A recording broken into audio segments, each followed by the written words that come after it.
Okay. Um, I've been asking everybody each week to what your legacy plan is. We've talked a little bit about that, but just to bring it back to the front. And then I had two questions written out for tonight, which are, for those of us who haven't built with valuation in mind, what's the first thing on, or the first item on your financials that you would feel inspired to clean up or build out to raise your score? And then the other is if you don't already have financials and a clear high value asset list on your balance sheet, what's one thing you can do to start working on building that? And I wanted to bring KPIs into that conversation because just because, service-based businesses, we don't tend to have like an asset list besides like maybe our computers, which depreciate pretty quickly. So your accounts receivable counts towards that, and that would be like the basis of evaluation or your annual revenue over a period of time. Um, and so that made me think about key performance indicators. What KPIs are you tracking? Okay. I'll pop all those in the chat. Um, I just started using a lead tracker. A lead tracker. Yeah, like tonight. You just Abigail, why? Like, Just started. where's social I media yell at you? Selling a digital course is way different than selling one-on-one. So like I'm I gonna argue. didn't, I'm gonna huh? argue. I'm gonna argue that it's the same. Are are you?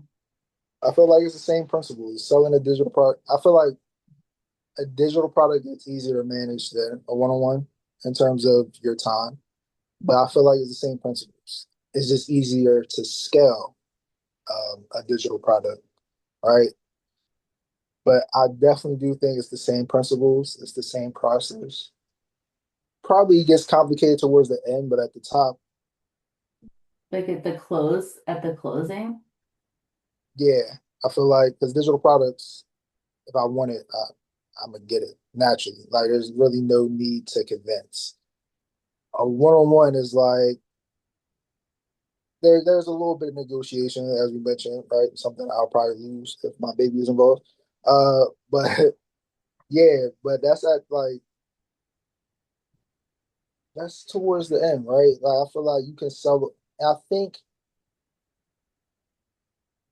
if your brand is good enough, the one-on-one sells itself, right? Before I think it just goes to like what I don't know. Like when people buy products, they're just buying. It's transactional. When people buy one-on-ones, they're more so buying you. So you got to Yeah. make the process as transactional as possible by giving them like a lot of information about yourself already. Right. So like when people look at your website, I would say that it's kind of like selling a product, like selling sneakers. I already have history with sneakers, so I'm gonna buy the sneaker that I know is comfortable, I know looks good, and I know matches the experience that I want to have. When I'm buying a one-on-one, I want you to match that experience, and the only way I can do that to see if you're going to match that experience and the aesthetic and whatever it is and the experience that I want to have is to look at your website, look at your content, look at all these things. And I think that makes the one-on-one, like the service of it, transactional in a sense. And I think you need to get the service as transactional as possible because it makes the close it easier. Right. So now it makes the sell easier, right? Because now you just have to close. You just have to, hey, I want to talk 10 minutes, boom, boom. And the 10 minutes is mostly like I already made my decision. I'm just making sure like what I read about you online, what I heard from testimonials, what I see on your image, your reputation, whatever it is, makes sense. So those like my closing calls usually like 4, 3 minutes. Like it's quick. Like, hey, blah, blah. most times they usually know me from you do this. And sometimes like so I usually close in the first couple of minutes. The rest of the time is just for us to get to know each other. Like, yeah, blah blah. So now I can combine the closing with the this is what's going to happen in the next steps and this is how you get signed up and all these things rather than sometimes like most marketers it's a closing call, which is like 30 to an hour long. And then they have a follow up where it's like, all right, now these are the next steps. I hate that because I had to do that when I worked at an agency, but it's just complicated. And so, but when you do like the branding part first, like storytelling, this experience, blah, blah. Now they're just coming in like, I want to buy from you. I just want to make sure you're a real person. Hey, I'm a real person, blah, blah. They're like, nice. I wanted to get this. Oh, yeah. Boom, boom, set it up. All right, and now we just get to know each other. Now we're just building a relationship. So I'm computing all of this because when I handle a one-on-one sales call, I'm going in and I close them all. Okay. So like they're not even really sales calls. They've already basically decided that they want to work with me. I enter the call and it's sales skills that I'm certainly using that I learned. Um, but I'm going in and I'm just like interviewing the potential client, like where they're at, what they've been doing, like what I need to know to get started. Just the sales call is like, how do I calculate my first steps with you? And then I always end it with, all right, I'll send you the client services agreement and the action plan, and I'll start on Friday. I also think you can shorten that. Huh? I also think you can shorten that. But yeah, that's so it's the same as product in a sense. They already know their Well, I'm not doing that. so you have to kind of just merge it since you already see that. Okay. No, it's the same process. It's the same process, same principle. Yeah, It's just products is like you don't have to actually talk. That's it. You can that's the part yeah. you just throw it up and people buy it. Like, oh, I like this. There we go. It's selling free cannabis. Wow, she's a weed dealer. Oh, consultation for my cannabis and something. A workbook. I have things to think about here. Okay. Dang, what were we supposed to be talking about? Because I'm pretty sure we. There we go. We should- Um, all right. what's the first asset you would build if, or what's the first asset you would build if you started now for your business specifically? Last week we kind of got into the personal realm, which I really enjoyed, but for your business, if it could use an asset, what's one thing you would add to it? If not, what KPIs are you tracking to like follow your revenue? And not from sale or lead to sale, but from project start to close, which would be like invoicing turnover time. Gotcha. Well, the first asset that I think, I don't know. The first asset I would build right now, I don't think that would be an asset. I think it would just be a purchase. Like I'll purchase like a staffing agency. Mm. They, Purchase a staffing agency? that would be an asset. Just I because, would call that an asset. Yeah. yeah, like not in the traditional sense of what people would normally think of, like, about the that's not the first thing that comes to their head, staff agents, what the hell? But because creative talent is very hard to find in a sense, because you have to do a lot of different stuff. Of course, you can train them, but if you want like projects range like in space, like it can be a client that you're already working with, you already have information, like they see what you've done and they want something that looks like this case study, which is really easy to, all right, we already have the team. But for something else that's probably larger, it's hard to find creative talent in the short window that clients usually want their project to be done, especially with marketing, because people think marketing should be take a day. So I think staffing agency would be nice. and not just like to constantly staff. Obviously, it's going to be for marketing, but to have like these are the people that we can use, and we vetted them already, right? Contractors in a sense. So staffing agency, not for employees, but just for contractors. I think that would be Yeah, just I so think that's a great idea because the creative world specifically is usually like contract-based work. When the you probably have some long-term recurring clients, but there's a lot of the contract-based stuff. So having like an on-demand team for that would be awesome. And I agree. I think for me, it's not necessarily an asset on the balance sheet, but it's the team. yeah. And it help like you can't do nothing without it, right? It's like and the more like the bigger the clients get, the more even small clients, it's hard to do stuff without a team as efficiently as you would, right,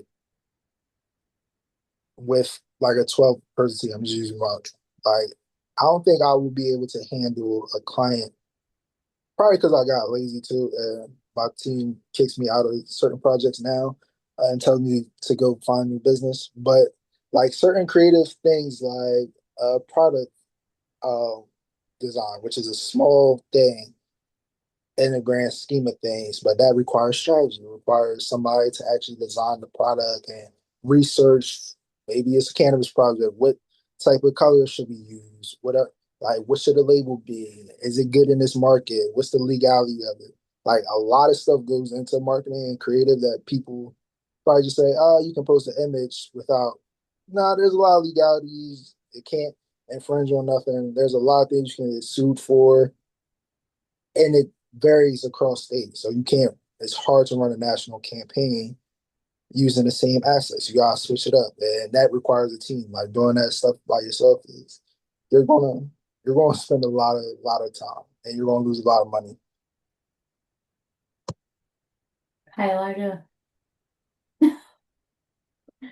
It's a small group tonight, but we're going for it. Um, so yeah, we're talking about, well,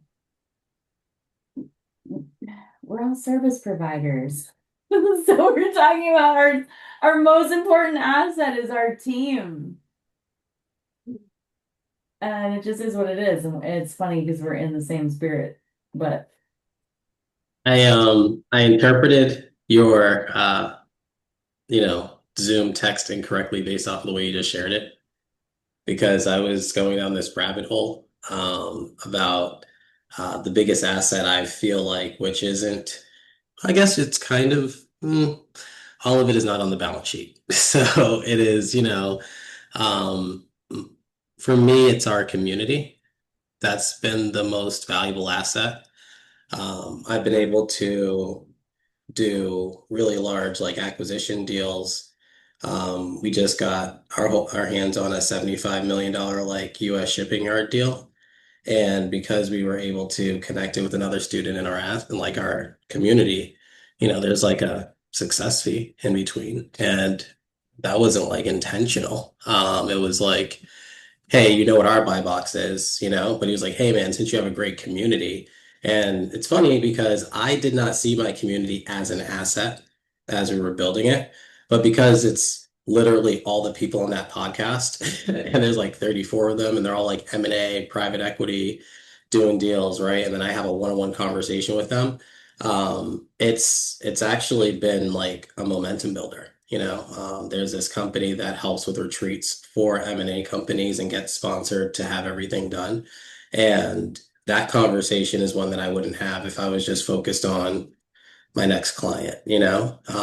So I think the thinking kind of allows it to organically be more valuable than I can find on my balance sheet. Like I can find my clients, but I don't put like our networks or how we web them together. Or, well, I guess you could look at it as an expense, right? Some of the things like the podcast and like the production team and all that jazz. But um, yeah, I mean, I don't think I started with that being the biggest asset in my mind. At one point I thought it was my leads. Another point I thought it was like repeat customers. And then I was trying to systemize. I'm still am, but Right now, as it stands, that's how I feel when it comes to assets in my company and what has the most return on investment and return on energy.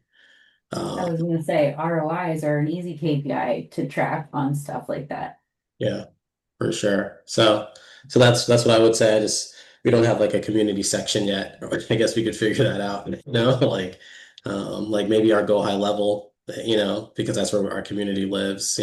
Maybe we could put all of that under community and just that's interesting. Well, this is a great question because now it's got me thinking differently about my balance sheet, and that's really fun. So thank you so much for this. I really appreciate you. My pleasure. Yeah, this is awesome. Nate. Elijah, I really do believe that community is one of the most biggest assets that you can have when it comes to a business. All right, you mentioned it like it leads to a lot of deals. It makes deals a lot easier. The resources, the team, etc. Like I think community, especially at service-based providers, like product. All right, great asset would be, let's say, if I'm selling clothes, buying the manufacturer, all right, buy like starting that up. But for service-based providers, it's usually the connections because a majority of our business is relationships, no matter what it is relationships. And the easiest way to get a new client is to have somebody that you already know introduce you. Like, hey, this is Elijah. He does this. Meet Abigail. She does this. Y'all should meet, have coffee chat, right? It makes the thing a little easier. And I think for me, it's along the same lines of where my most valuable assets and clients, et cetera, come from the people I know, like the community I built, like, and when you have somebody that you can call, like, hey, I need some tech advice. It's easy, like, I need cybersecurity advice. Something just happened. Right? Or I want to get this certification so I can blah, blah, blah with this government agency. Can you make sure my stuff looks good? Boom. All right. It's the little things that I think most service providers kind of don't equate to, all right, this is improving the balance sheet, right? This equated to $2 million contract because you're just thinking like, oh, it's a relationship, and now you start that ROI based off the client that you close and not before, like the steps that happen in order for you to close that client. Yeah, what I'm taking away from this is like this merger of like your philosophies and your balance sheet and your strategy, like this trifecta, because we literally had a person that was referred to us because we were giving away the gift of mind movies. And then the person as the gift recipient would get the abundance activation workshop to kind of align with the type of energy that we had with like our retreat. So like someone who would say F that would not want to talk to me, right? So it was cool because we got 38 referrals, but all of them have been super aligned. Some of them, whatever, but like I just got this one client who does retreats, and then your friend who's working with us, right? That went to Bali with you. Yeah, like Yeah. yeah, for sure. Like the whole like um mindset of attracting people that are like-minded in energy becomes very exciting when you have a community because it also increases the value of the sale of the product, right? Because now they're like, oh my gosh, this is so great because of this community that I get to clock into. And then like we're using like this intensive fulfillment, where it's like 3 hours a day, twice a day to like kick them off, for 3 days. And the crazy part about it is when we're in there, we're doing three-way emails and three-way texts. Like one of my students was like, hey, the reason why that like we had to use financing to pay is because we don't have enough revenue at like 74K in invoices. I was like, do you use Klarna? And he's like, no. And like he got like 74K in revenue a week just because he decided to use payment plans. And not like him being the payment plan, but him outsourcing it to a lender that still pays him directly, like Klarna or Clarity Pay or Sezzle or whatever. So he turned all these like 10 and 18K orders into just like, and there were only like 3 or 4 clients. It wasn't like a huge list of people. So it was so funny because they felt more value also because I connected them to someone that worked at that company. It wasn't like they had to go through all the red tape to figure it out themselves, and those types of intros, I think does it like accelerate their results? And I'm always looking for the next renewal. I'm looking to get them to the next event. I'm looking to, eventually get them to be a person that I could do a deal with, and that takes a lot of trust. So, I'm trying to prove myself with our fulfillment. So, yeah, that's how I see it. So, yeah, I agree with you, Nate. And this is a super cool combo. I like it. I'm so glad you're working with Amber.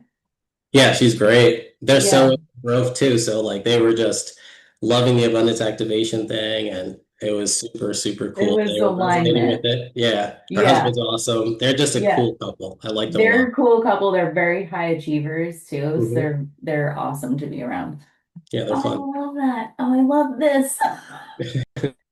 Oh, the community element. I'm so glad you brought that up because with, all other things aside, um, the value is so fundamental in community.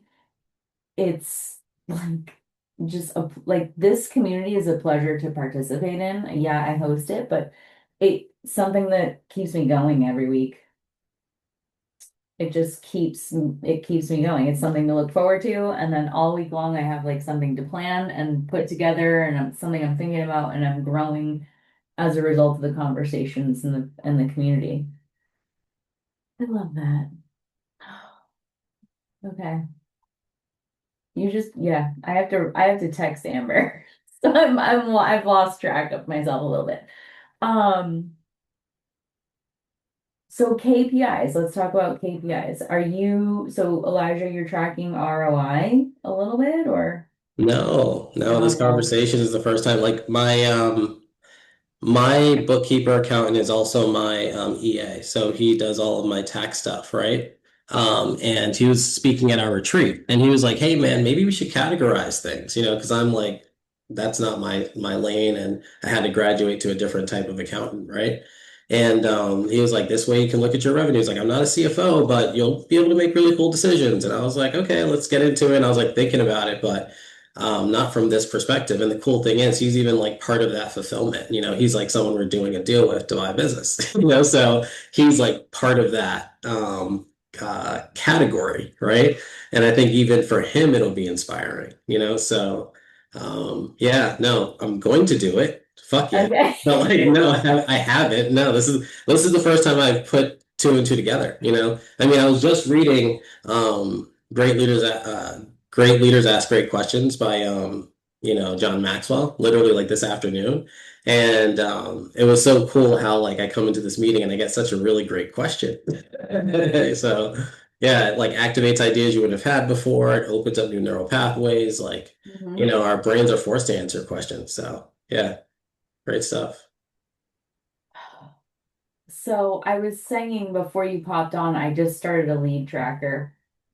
Nate was telling me that I should be treating both verticals the same, basically. Um, but I'm thinking now in terms of ROI and close rate.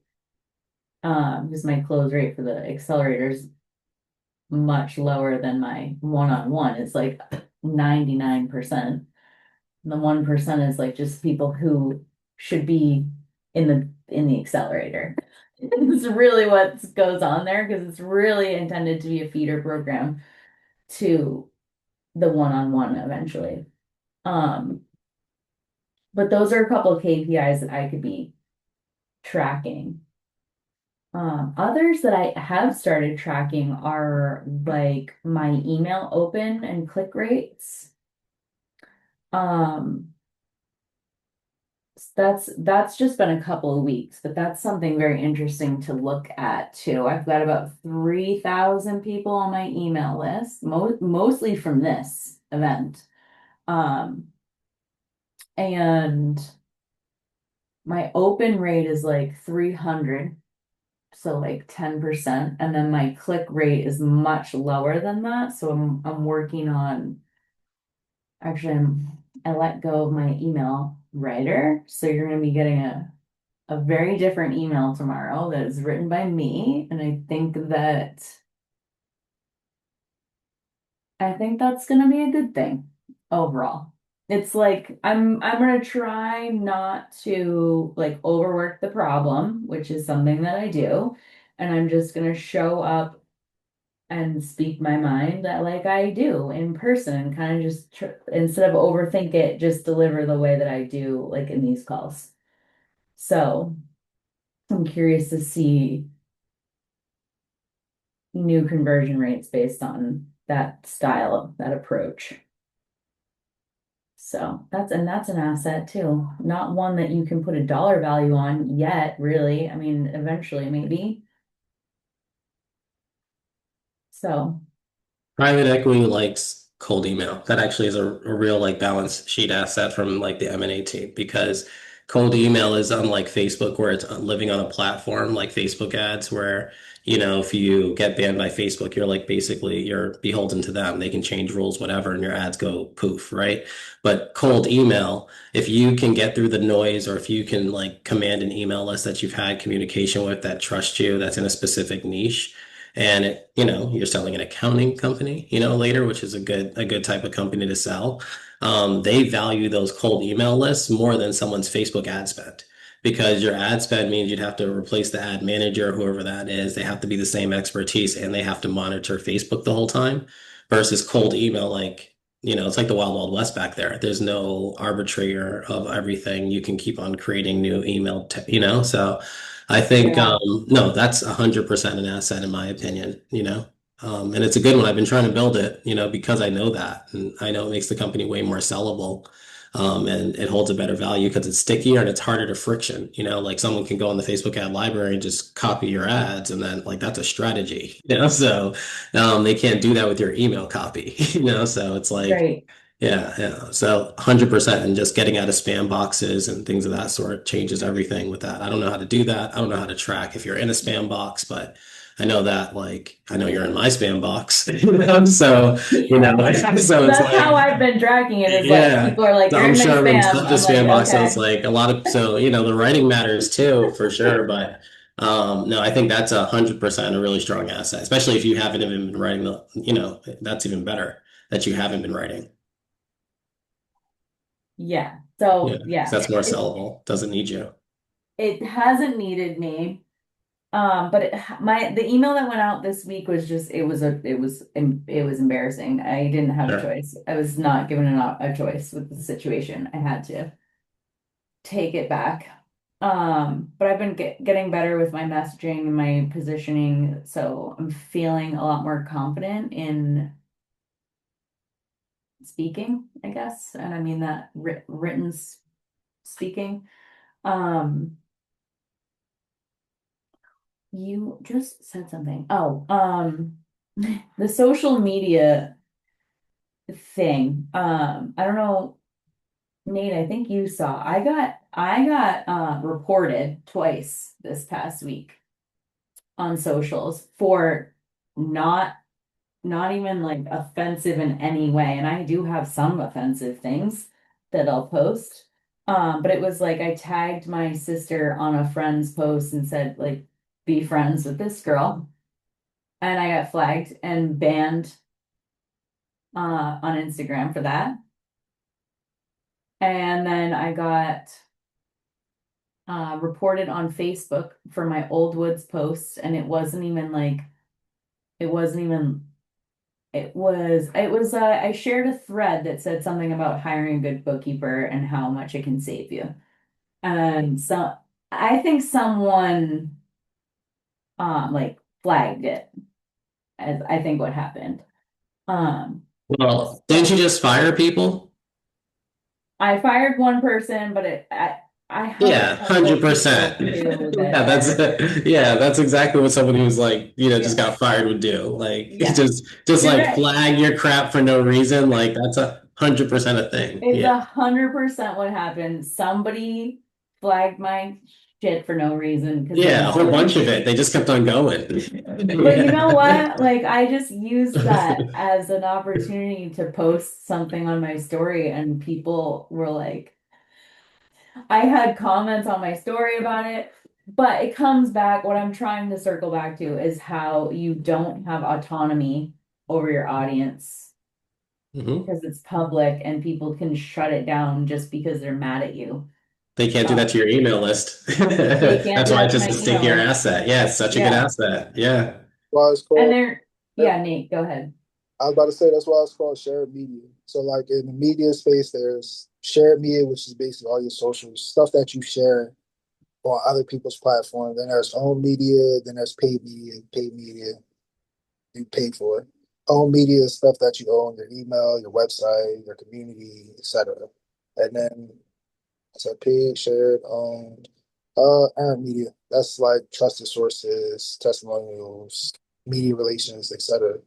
And the one thing that most, and they should, I ain't gonna say all of them do it, but most marketing or PR agencies will always say, make sure you're creating your own platform. Like, make sure you're pushing people from the shared media, whatever you don't own, to own media, wherever it is. It don't matter if it's just an email and you don't use the newsletter, or it's to your Patreon and you don't use your damn Patreon, or your Discord and you don't push them there. That way, if the world ends, you still got their emails. If there's an internet collapse, that Instagram says I'm banning everybody, which does happen, right? I had a lot of times, especially on social media, where the Instagram would just fade out. Like you can't access, nobody can access the Instagram accounts, right? And I think they usually do it twice a year, right? Where they'll try and update and change the algorithm, and usually that causes everyone to be out for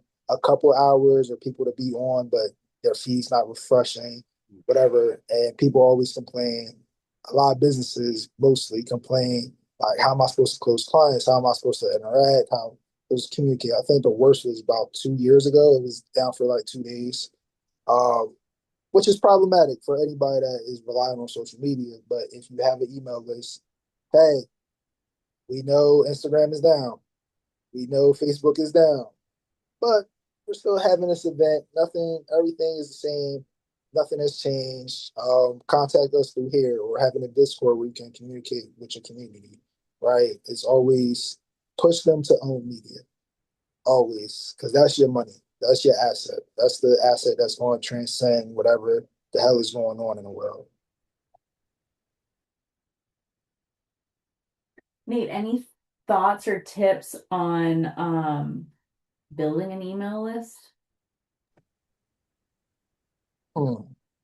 I don't want to say anything generic, like, but an easy tip is to make it worthwhile, right? With any asset, you have to make it worthwhile for them, right? And it doesn't just mean I'm posting this, join the email list. That's kind of a weak way to build your email list, right? It Some people are going to join, but you're missing out about 80%. So make it like, hey, mostly start with your clients that you already have. Hey, I'm building this email list. We're going to be talking about this, this, and this. If you share it, 5%. Like always start with the benefit for somebody that's sharing your email list. If you get people to sign up to our email list, we'll give you 5% off next month, blah, blah. Treat it like a membership, and then constantly add value and showcase that value. Because I'll say the email list that actually I am a part of, mostly industry specific, in terms of only people that work like PRSA, only people that work or have certifications in industry can join. But the reason that I constantly watch out for them is because the value they provide, and then the benefits. Like you might miss something if you're not on email, right? You might miss an event that is exclusive. So like have those little things, and like you don't have to show exactly what they're getting, but you can say, yeah, we're gonna have exclusive events or exclusive discounts or whatever it is to get people to sign on. Like make it, just take advantage of like this is the popular kids crowd. If you want to be exclusive, you want to do this, this is the value that we're bringing in here. Sign up for the email list instead of just saying, hey, I have the email list, sign up for it. Hope you find value. That's how I feel about Elijah's email list. Like you did that free, I missed the free event, the free webinar that you did, the live podcast. I was like, damn it, I got an email about it. I knew it, but I was like in the middle of something and I felt like I was missing. I had FOMO, which is great for you, I think. Like, Fear is, and what? I said, fear of missing out is an amazing selling tactic for anything. Because because even now, like with the internet and stuff, like that has always been a thing. Like you see somebody at an event and you're like, damn, I should have went. Or damn, like I just had fear of missing out because I missed DreamCon, which is an amazing event. It's building notoriety, and I had to cancel the partnership mostly due because the baby was born. But uh, but like the time I'm looking, I'm like, I should have went. Fuck, I should. Now I'm like, how could I have went and still had the baby? Maybe I could have had the baby in Houston. Maybe she would have been fine. Maybe the thing obviously is impossible, but I'm having that fear of missing out, just seeing everybody's takes on it, the experiences, the different events that happen within that convention. But yeah, fear of missing out definitely makes people want to join. I'm that's got some stuff brewing in me for my short story creative writing college professor would be really proud of me right now. I was like, why do I need this? I'm just going to be doing math for the rest of my life. I don't need to write creative stories. And I'm not like, I'm just telling the truth. My life is just like this. So it makes it easier. Um, but I did try to create a little bit of FOMO and I don't know. Read my email tomorrow if you guys wouldn't mind, please. Give me some real feedback. Because it's real, it was real before, but it just Do you wasn't want to put me. it in the chat now so you can just read it now? My email? Yeah, why wait till Okay. tomorrow and then wait till next week? Like, Okay, Oh, okay. like we're talking about, let's just look at it now. All right. See, the FOMO. Okay. All right, it's right here. Ew, okay, real-time feedback. Yeah, there you go. I'm dead. Okay.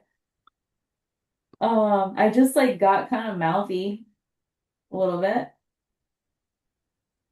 So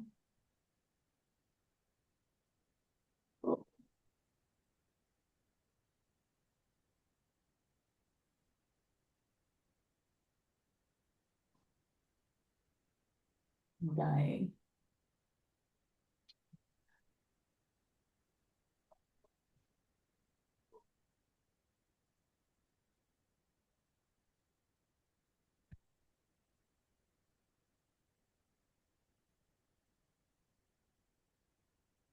We should do this next week.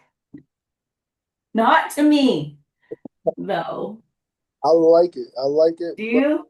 I would say you could be a little bit more concise on the ending. You started like just a strong close because I feel like the intro is amazing just because like it's your personality and it feels like you're a drill sergeant. Like you're yelling at me for something. I don't know what I did. So like I feel like you always Totally the vibe, Nate. the parent child relationship that automatically is like, what the hell is going on? And then you start giving a value. I'll say just like a stronger close, just more concise instead of like, listen out, like I just did this, I just did this. Hey, look to see what I did and just have like different like images. Obviously, this is just text based, but different images like look to see what I did. You want to join? Join. Because like when you towards the end, it starts losing like the brand of it, right? It starts going into like because you had this strong brand presence at the beginning, and then towards the end, it goes back towards the business side of things where yeah, I have to get this information out, but just keep the brand all through and just have a little bit of information, right? That way, like just a nice little CTA, but keep the brand presence of like I'm yelling at you. What the hell are you doing? Get your ass in the Kickstarter, or like that's Yeah. like yeah, start getting a little soft towards the end. Keep that Okay. keep that drill sergeant energy. Okay. I can totally do that. Also, you had mentioned earlier about like keeping the closing or the sales pitch the same as the one-on-one stuff, which is much easier for me. I don't know about you guys, but I ask leading questions and then the leading questions are always like basically how I'm setting up the project. And then through that process, it gets them to they're not even sales calls. Like they're onboarding calls.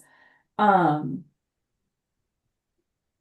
Yeah, I think you do a very good job of detracting and attracting at the same time, right? Because you're talking about six-figure payrolls and gun pits, right? So I think because you're like kicked off of social, you could have fun with this and like just throw in one of your social pictures of you shooting guns, right? And it kind of has that same feel.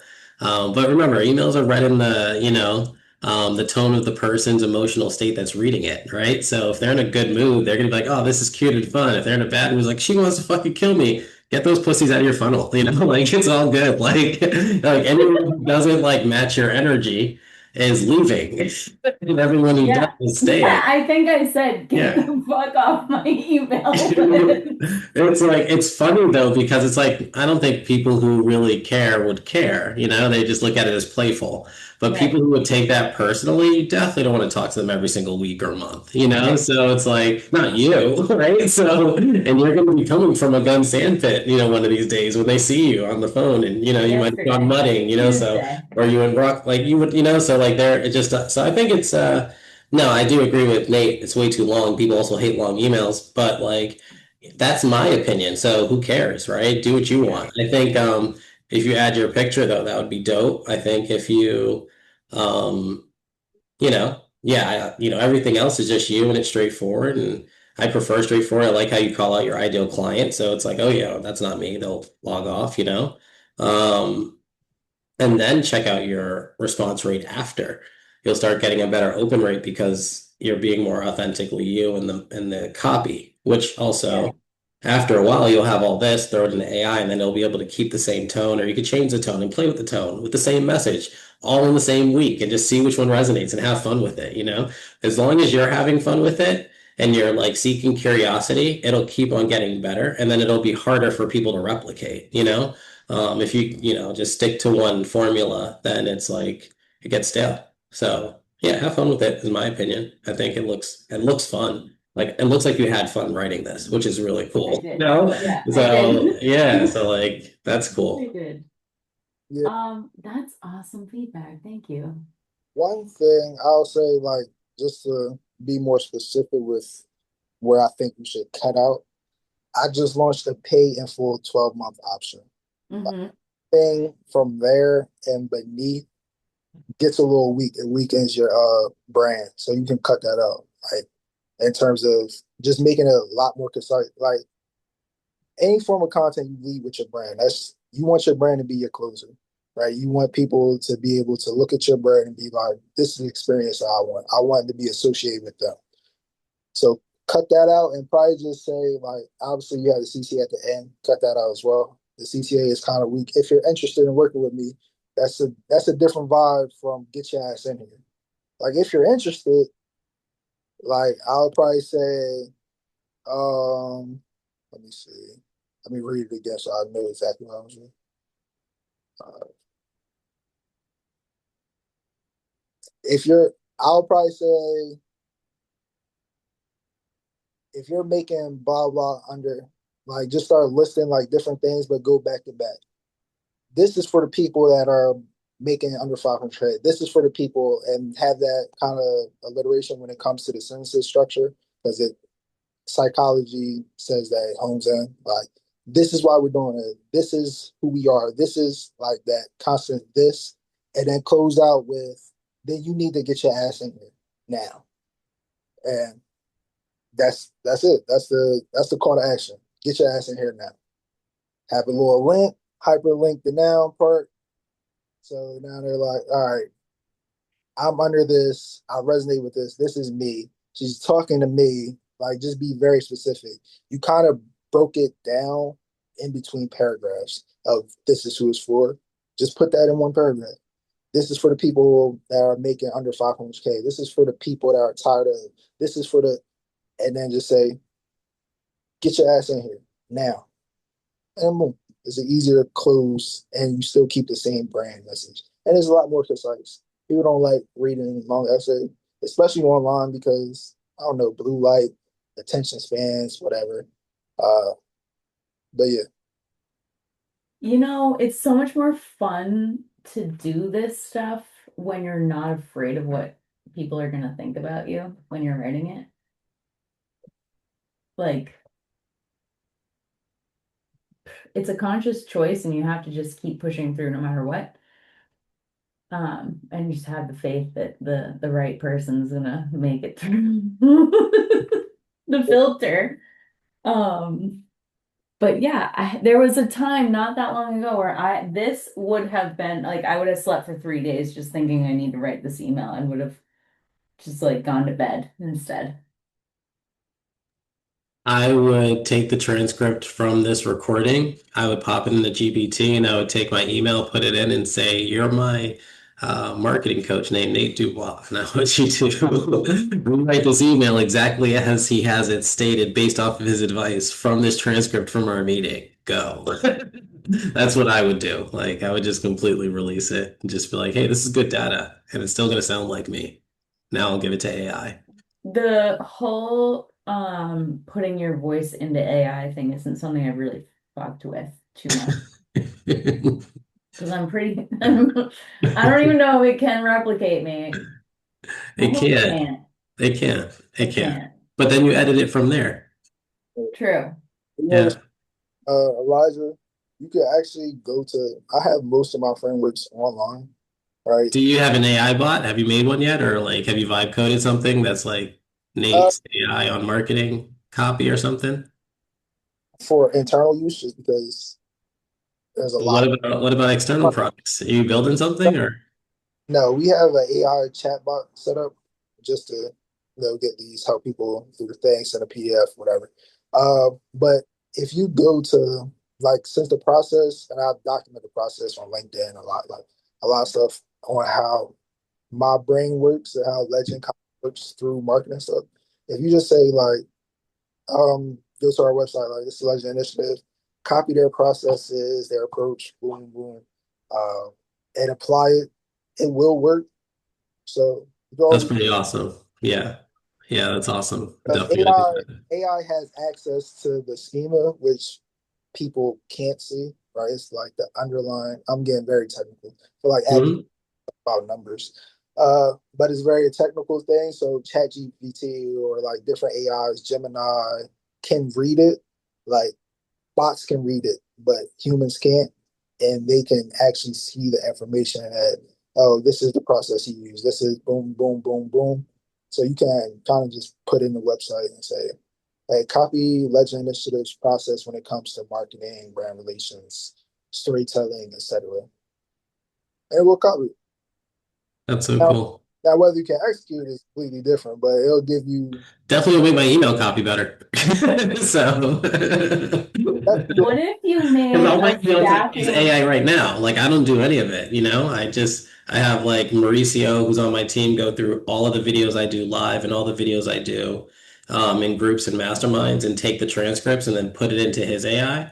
And so it just learns how I speak and the type like the topics I have and then I'll take like Laura Acosta's frameworks or whatever, give it a couple of topics, and then I'll just edit whatever he gives me back for like the posts and the pictures and videos that we post. And that's it. I don't really think deeply about it. I should. Like these conversations definitely help me understand why. But yeah, no, I'm definitely gonna take that legendinitiative.com tip. That's great. Nate, can you create an AI staffing agency of little clones of yourself? I don't know. I, I don't think I'm very consistent in my way of thinking when it comes to There's intuition behind it. being politically correct. Right. Let's say that I even though I run a PR agency and all that, I am not PR trained. For PR, I'm not politically correct I am not. ever, and people like it. They I don't know why they like it, I but don't know. But like, I I was don't know. I am posting a video tomorrow of me shooting guns in a gravel pit with a client. I, So, I like that. Actually, take a picture, put it on an email of like you have a shotgun. No. no, but it was a really cool gun that I was shooting. Like, The client said I was going to screenshot the client text, but it was a little out of context, so I didn't. The client was like, bag up all the paperwork, meet me in the sand pit, bring your gun. Okay, okay. I almost was like, no, I don't feel like it. Then I'm like, what am I doing? This is a like, go do this. You have to go do this. and you should have recorded a whole bunch of content. Just I did. see, perfect. Now you can literally post on your socials of you aiming a gun at the client and saying, "Get your ass," and this newsletter and this Kickstarter, or I'm gonna shoot you through your phone. Get your ass, or you'll be this pile of. And have I can't do that, but a skeleton. we Just, can talk about it. uh, actually, this would be good content. Have like a skeleton near you. You just walk in with like your holster, just walking past the skeleton, and be like, "Hmm, these are the businesses that didn't want to work with the Kickstarter," and then just off. That's simple. To dust. And then the That's caption, like like, get your ass in a business Kickstarter before you end up like uh, Jamie and John. And we were shooting, so the client is a paver. They do paving. So they have spray paint cans to mark the paint, the whatever they do. I don't really know. But we were shooting empty cans of spray paint. And they were like like the paint was going everywhere. It was kind of cool. I didn't get that very well in the videos, but I could play with that imagery. Guys, it's 8 o'clock. I don't know how that happened. All right. Anything else?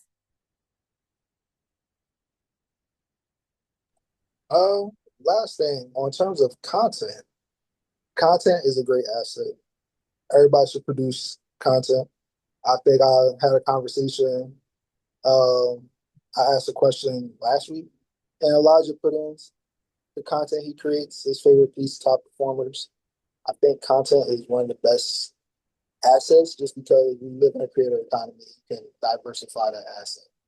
I also mentioned Notebook LLM, a great way to diversify the content you already created and still leverage it. So, What is it? What did you say? Notebook? Notebook LM is with Google. If you have like Google Professional, I don't know if you can access it if you don't have, like, if you're not paying for it, but it's a great way to diversify your content, especially if you already have a lot of information out there, a lot of sources that you can pull from regarding you, maybe whatever it is, just to create more content for you. And to get you to kind of think about your brand and how it shows up from other people, right? So, great resource. Definitely create a lot more content. And content is one of the biggest assets in 2026. Probably going to be bigger in 2027, especially with all these features and updates. Uh, but yeah, if you're reading this playback, invest in content or you're going to be broke. Notebook lm.google.com basically is the website. Well, I have a Great. quote if you want me to do it, since Ken's not here. Yes. Okay, I'll put it in the chat. Questions unlock and open doors that otherwise remain closed. John C. Maxwell. Appropriate. All right. This doesn't need to be said because you all know because you're here every week, but same time, same place next week. And you're all in the Discord and be on the lookout for spicy emails now. And I'll drop the Spotify in the Discord too, because I don't think I've done that yet. These are all on Spotify. And we're gonna just do workshops in August. Whatever anybody needs, we'll workshop it. So sweet. Thanks, guys. This was great. I'll see you next week. Yeah, next week. Hey,